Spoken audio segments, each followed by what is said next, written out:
ప్రతి సంఘానికి Sunday school పరిచర్య ఉంటుంది.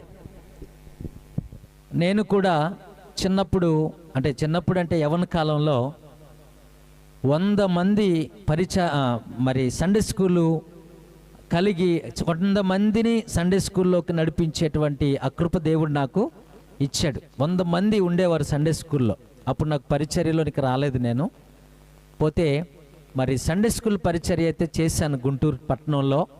ఇక్కడ ఉన్నవారు ఉన్నారు, వారు నాకు మూల స్తంభాలుగా నేటికి కూడా ఆ పరిచర్యలో ఉన్నవారు, ఆ సండే స్కూల్లో ఉన్నవారు, నన్ను వెన్నుతట్టి బలపరుస్తున్న సహోదరులు ఉన్నారు. స్తోత్రం. అయితే దైవ సేవకుడు ఆ పరిచర్య ఆ సండే స్కూలులోకి వెళ్ళాడు. వెళ్ళి ఎలా ఉందో, ఎలా నేర్చుకుంటున్నారో, ఎలా ఉన్నారో చూడటానికి వెళ్ళాడు. వెళ్ళే ముందు, పాల్రాజ్, నేను సండే స్కూల్ చూడటానికి వస్తున్నాను, కొంచెం జాగ్రత్తగా, అంటే పాల్రాజ్ సండే స్కూల్ టీచర్ అనుకుందాం, పాల్రాజు కాదని చెప్తున్నా, సంఘంలో ఎగ్జాంపుల్. ఒక సండే స్కూల్ అన్నయ్య పిల్లలకి చెప్పాడు. ఇది పాస్టర్ గారు చెప్పారు అన్నయ్యకి, నేను రేపు సండే వస్తున్నాను, మన పిల్లలు ఎలా ఉన్నారో చూడబోతున్నాను అని అన్నారు. ఆ పాస్టర్ గారు, దైవ సేవకుడు వచ్చే లోపు పిల్లలందరికీ, రే ఈరోజు ఎవరు రాబోతున్నారో తెలుసా, మన అయ్యగారు వస్తున్నారు, పాస్టర్ గారు వస్తున్నారు, రాగానే ఏం చెప్తారా మీరు, ప్రెజెంట్ సార్, ఎవడది ప్రెజెంట్ సార్ కాదురా, ఏమనాలి, ప్రైజ్ లార్డ్ సార్ అనాలా, ఏమనాలి, ప్రైజ్ లార్డ్ సార్ అనాలి అనంటే అలాగే అన్నారు. ఓకే, దేవుని బిడ్డలారా, వెళ్ళాడు, అందరూ లేచి ఏమన్నారు, ప్రైజ్ లార్డ్ అయ్యగారు అని లేచారు. బా, అప్పుడు పాస్టర్ గారు ఇంత క్రమంగా, ఇంత మర్యాదగా ఒకేసారి ఏకకంఠంతో చెప్పారని చాలా సంతోషించాడండి. ఆ తర్వాత కూర్చోండి అన్నారు పాస్టర్ గారు. థ్యాంక్ యూ పాస్టర్ గారు అన్నారు. అబ్బాబ్బాబ్బాబ్బా, నా పిల్లలు ఎంత ఎత్తుకెళ్ళిపోతున్నారో అనుకున్నాడు. మంచిది, పిల్లలు మీకు ఒక్క ప్రశ్న వేసి నేను వెళ్ళిపోతాను, మీరు ఎలా ఉన్నారో అని అడిగాడు. ఏమడిగాడంటే, పిల్లలు మీరు చెప్పాలి, ఎరికో గోడ ఎవరు కూల్చారు, ఎరికో గోడ ఎవరు కూల్చారు. రూబీ బ్లెస్ వైపు బ్లెస్, రూబీ వైపు ఫిలోమను, హేమంత్ వైపు హేమంత్. ఏరా నువ్వు వెళ్ళవా, కూల్చావా, నువ్వు కానీ కూల్చావరా,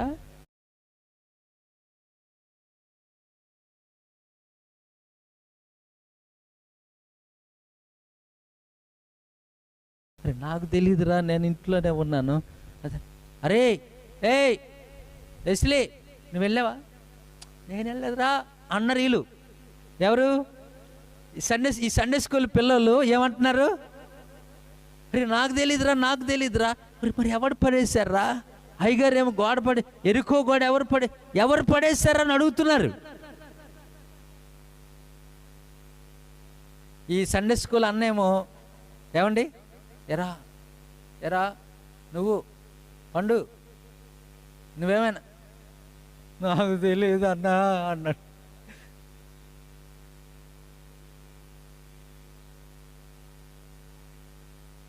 అని అంట, ఎవరు చెప్పారు, ఎవరు పడేసారు చెప్పండి. పాస్టర్ గారికి అది తెలియకపోతే కోపం వస్తుందిగా, అందుకని చెప్పండి రా, ఎవరు పడేసారు చెప్పండి అని అంటే, ఈ సండే స్కూల్ అన్న వచ్చి అంటున్నాడు, మన పిల్లలు అలాంటి వాళ్ళు కాదన్నా.